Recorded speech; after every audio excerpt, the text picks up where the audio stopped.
Para hadirin dan hadirat yang dirahmati oleh Allah Subhanahu wa taala, al-iman bil yaumil akhir, beriman kepada hari akhirat, ya. Di antaranya mencakup beriman tentang hal-hal gaib, yang dikabarkan oleh Allah dan Rasulnya tentang apa yang terjadi setelah kematian, ya. Tentang alam barzah atau alam kubur, ya. Tentang hari kebangkitan, ya. Tentang mizan, hari pertimbangan, ada yaumul hisab, hari perhitungan, hari pengadilan, ya. Tentang al-jannah wan nar, tentang surga dan neraka. Di antaranya para ulama mengatakan tentang adanya telaga Nabi sallallahu alaihi wasallam. Tentang telaga Nabi sallallahu alaihi wasallam, ya. Dan pada pagi hari ini biiznillah taala wa bi'aunihi, dengan pertolongan Allah Subhanahu wa taala, kita akan mencoba, ya, menyampaikan sebagian dari pembahasan yang berkaitan tentang telaga Nabi sallallahu alaihi wasallam, yang di mana kata Nabi sallallahu alaihi wasallam, ana faratukum alal haud, saya menunggu kalian di telaga, yang menunggu umatnya. Para hadirin dan hadirat yang dirahmati oleh Allah Subhanahu wa taala, adapun al-haud secara bahasa Arab artinya majma'ul ma, tempat berkumpulnya air, ya. Kalau kita bahasakan dalam bahasa kita, ya, bisa diartikan telaga, bisa diartikan danau, ya. Bisa diartikan telaga dan juga bisa diartikan danau. Dan hadis-hadis yang meriwayatkan tentang adanya telaga Nabi sallallahu alaihi wasallam, derajatnya adalah mutawatir, ya. Sebagaimana disebut oleh sebagian ulama, membuat suatu nazam atau syair yang mengatakan, mimma tawatara hadithu man kadzab wa man bana lillahi baitan wahtasab wa ru'yatun syafa'atun wal haudhu wa masu khuffaini wa hadhi ba'dun. Ya, artinya di antara hadis-hadis mutawatir, ya. Artinya mutawatir itu yang meriwayatkan banyak sahabat, ya. 10 sahabat atau lebih. Ya, ada hadis yang diriwayatkan cuma 1 sahabat, ada yang 2 sahabat yang meriwayatkan, ada cuma 3 sahabat. Ada yang 10, ada yang puluhan, ada yang 20, ada yang 30, ada yang 50, ada yang sampai 80 sahabat yang meriwayatkan.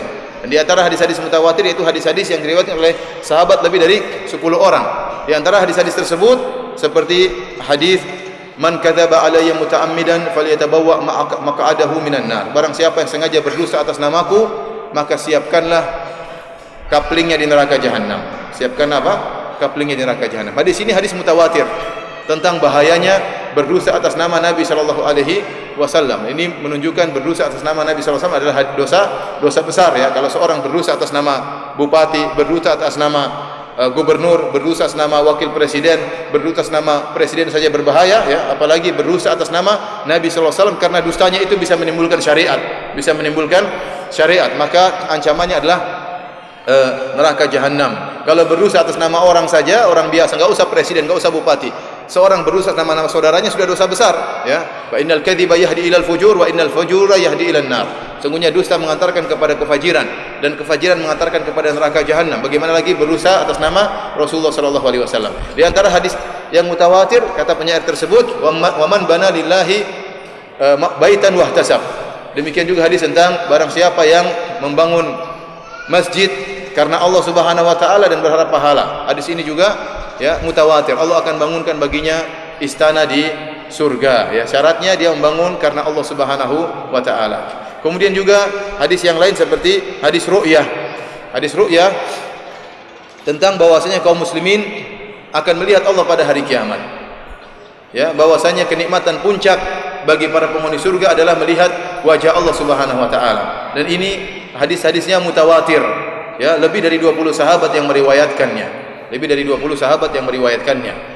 Ya, demikian juga hadis tentang syafaat Nabi sallallahu alaihi wasallam. Demikian juga tentang al-mashu alal khuffain, tentang mengusap kedua kaki tatkala seorang sedang bersafar atau tatkala seorang memakai khuf atau memakai yang hukumnya seperti khuf, seperti kaos kaki yang menutupi kedua mata kaki, maka dia boleh mengusap, tidak perlu membuka kaos kaki tersebut untuk tatkala berwudu, tidak perlu mencuci kedua kakinya. Hadis ini hadis-hadis yang mutawatir, ya. Oleh karenanya sebagian hadis-hadis mutawatir ini, ya, diingkari oleh ahlul bidah, diingkari oleh ahlul bidah, ya.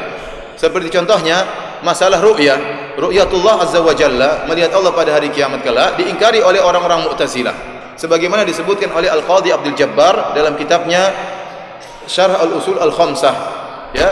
Dengan kejahilannya dia mengatakan hadis-hadis tentang melihat Allah pada hari kiamat kelak adalah hadis ahad, ya. Dia tidak tahu ternyata hadis-hadis tersebut adalah hadis-hadis mutawatir. Lebih dari 20 sahabat yang meriwayatkannya. Kalaupun hadis ahad kita terima, bagaimana lagi dengan hadis-hadis yang mutawatir, ya. Jadi dia mengingkari di atas kejahilan, tidak mengerti. Sama seperti ada sebagian kelompok di zaman kita sekarang ini yang terpengaruh dengan pemahaman Mu'tazilah yang mengatakan bahwasanya hadis tentang azab kubur adalah hadis ahad, maka kita tolak. Kita tidak menerima hadis tentang akidah kecuali hadis yang mutawatir. Padahal hadis tentang azab kubur hadisnya mutawatir al-ma'nawi. Hadisnya mutawatir dijelaskan oleh para ulama, ya. Demikian juga seperti al-mas'u 'alal khuffain, tentang bolehnya seorang tatkala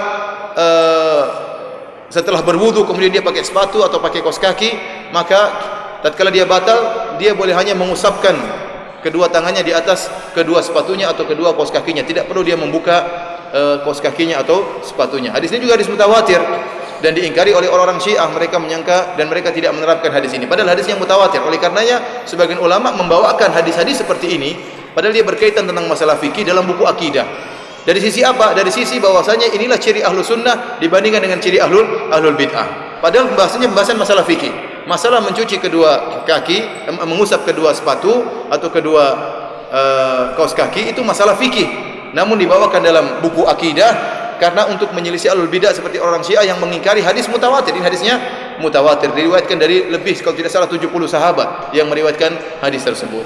Ya. Di antaranya hadis tentang al-haud, tentang telaga Nabi sallallahu alaihi wasallam. Bahwasanya Rasulullah SAW punya telaga di padang mahsyar kelak.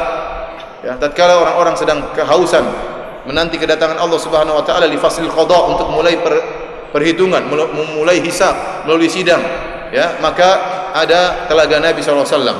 Dan Hafidz Ibnu Hajar rahimahullahu taala menyebutkan bahwasanya beliau telah meneliti tentang jumlah para sahabat yang meriwayatkan hadis tentang telaga Nabi sallallahu alaihi wasallam. Jumlahnya sekitar 56 sahabat. 56 sahabat. Dan beliau meriwayatkan bahwasanya ada sebagian muasirin, sebagian ulama yang di zaman beliau telah mengumpulkan para sahabat yang meriwayatkan tentang telaga Nabi sampai berjumlah 80 orang. 80 orang sahabat yang meriwayatkan tentang telaga Nabi. Dan ini dalil bahwasanya kita sangat yakin dengan penuh keyakinan bahwasanya telaga Nabi ada pada hari kiamat kelak, karena yang meriwayatkan bukan cuma satu sahabat, bukan cuma dua sahabat, bukan 10 sahabat, 50 sahabat, bahkan sebagian ulama mengatakan sampai 80 sahabat. Baik, para hadirin dan hadirat yang dirahmati oleh Allah Subhanahu wa taala, pembicaraan kita tentang telaga Nabi SAW saya akan bagi menjadi 5 pembahasan atau sekitar 5 pembahasan. Pembahasan yang pertama tentang bagaimana sifat dari telaga tersebut, sifat dari telaga tersebut. Dan ingat, kita tatkala membicarakan tentang sifat telaga, tentang bagaimananya, kita sedang berbicara tentang ilmu gaib, tentang suatu yang gaib, yang terkadang perkara yang gaib tersebut susah untuk kita kiaskan dengan suatu yang kita lihat, ya. Jadi tatkala kita membicarakan tentang ilmu gaib, murni kita berbicara tentang riwayat, bukan pendapat. Murni kita berbicara tentang apa? Riwayat. Kalau riwayatnya datang kita beriman. Riwayat mengatakan demikian maka kita beriman. Karena ini perkara yang gaib dan Allah Maha Kuasa atas segala sesuatu. Kalau ada yang kemudian menimbang suatu yang gaib, kemudian dia mengatakan tidak masuk akal, maka dia seakan-akan meragukan kekuasaan Allah Subhanahu wa taala. Seakan-akan dia meragukan kemahaesaan Allah Subhanahu wa taala, kemahakuasaan Allah Subhanahu wa taala, padahal Allah berfirman, "Innallaha ala kulli syai'in qadir." Allah Maha Kuasa atas segala sesuatu. Karena tatkala kita berbicara tentang hal yang gaib, tentang neraka, tentang surga, tentang di antaranya tentang telaga, maka kita akan mendengar hal-hal yang aneh, ya.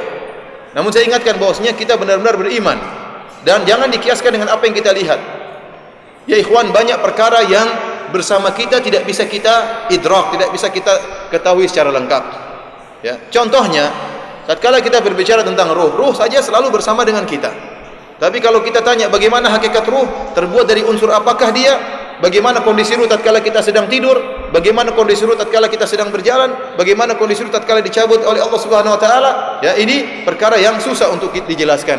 Oleh karenanya Allah mengatakan, "Wa yas'alunaka 'anir ruh." Qulir ruhu min amri rabbi wa ma utitu minal ilmi illa qalila. Mereka bertanya kepada engkau tentang ruh. Katakanlah ruh, padahal ruh itu bukan perkara gaib. Ruh itu ada dalam tubuh kita. Bukan perkara gaib yang belum datang, dia hadir di zaman kita. Ruh, masing-masing kita punya ruh. Namun tatkala mereka bertanya tentang ruh, kata Allah, "Qulir ruhu min amri rabbi."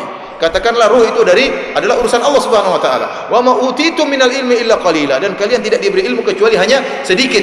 Maka jangan dengan ilmu yang Anda sedikit tersebut Anda mulai mengotak-atik pemberitaan Nabi tentang masa depan, tentang hari kiamat, tentang tanda-tanda hari kiamat ya. Dan ini muncul dari sebagian orang-orang yang mendahulukan akal sehingga mereka mentakwil sebagian hadis-hadis Nabi sallallahu alaihi wasallam. Mereka menafsirkan keluar daripada zahirnya ya. Seperti hadis-hadis tentang Dajjal. Kata mereka, oh itu bukan Dajjal. Dajjal tidak ada makhluk seperti itu. Itu hanyalah tanda dari khurafat, tanda dari takhayul ya. Kalau tanda dari khurafat, takhayul, Dajjal sudah muncul sekarang. Sekarang banyak khurafat atau tidak? Masih banyak khurafat ya. Masih banyak takhayul. Sebagian kaum muslimin ya masih ada yang mensucikan sapi di Solo, sapi diistimewakan, bahkan kotorannya diperebutkan. Ini khurafat atau takhayul? Ini khurafat plus takhayul plus goblok ya. Jadi itu masih ada. Kalau ternyata itu maksudnya Dajjal, maka Dajjal sudah muncul sekarang. Padahal hadis-hadis Nabi Dajjal berkaitan tentang akhir zaman. Nah, sebagian orang dengan otaknya ya, dengan ilmunya yang sedikit, kemudian dia mau tidak masuk akal, akhirnya dia mentakwil hadis-hadis seperti itu ya. Makanya saya katakan, jangankan perkara yang belum datang, yang ada bersama kita tidak bisa paham. Ruh ini bagaimana hakikatnya tidak ada yang tahu. Bahkan kalau sebagian ulama mengatakan kalau ada 1000 orang berkumpul disuruh mengadakan penelitian tentang hakikat ruh, maka akan ada 1000 pendapat.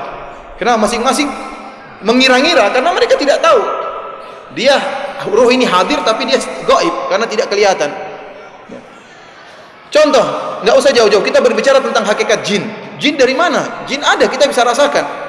Jin, ada orang kemasukan jin, terkadang bisa berbicara jin tersebut ya melalui lisan orang lain ya. Kemudian jin tersebut memiliki kemampuan bertasyakul, kemampuan untuk menjelma, dan ini banyak orang-orang yang sudah melihat dan terbukti ya.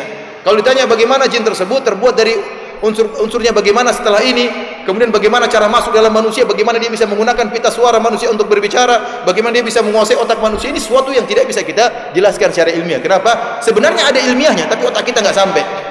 Tapi otak kita tidak sampai. Sama seperti antum kasih anak kecil tanya HP ini bagaimana cara kerja HP. Jangankan anak kecil, antum sudah gede aja nggak ngerti gimana HP kita bisa ngomong kedengaran sama orang di sana. Mau jelaskan nggak sampai kalau nggak pernah belajar. Saya pun disuruh jelaskan nggak bisa ya. Bagaimana HP kita ngomong bisa orang dengar dari jauh ya. Bagaimana kita bisa video call orang bisa lihat dari jauh. Gimana caranya? Saya nggak tahu ya. Tidak masuk dalam logika saya karena saya belum pernah belajar ilmu seperti ini. Bagaimana lagi tentang jin ya? Bagaimana tentang malaikat yang lebih gaib daripada jin? Bahwasanya malaikat hadir dalam majelis ilmu ya, bahwasanya ya majelis dengan makhluk yang bersayap misalnya, ini semua perkara yang gaib yang kita harus tunduk. Demikian juga tatkala kita berbicara tentang telaga Nabi sallallahu alaihi wasallam, maka yang menjadi patokan kita, kalau riwayatnya sahih kita beriman. Kalau riwayatnya sahih kita beriman. Kalau kita bisa membayangkan bagaimananya silakan, tapi kalau tidak mampu yakinlah bahwasanya demikianlah kondisi telaga Rasulullah sallallahu alaihi wasallam.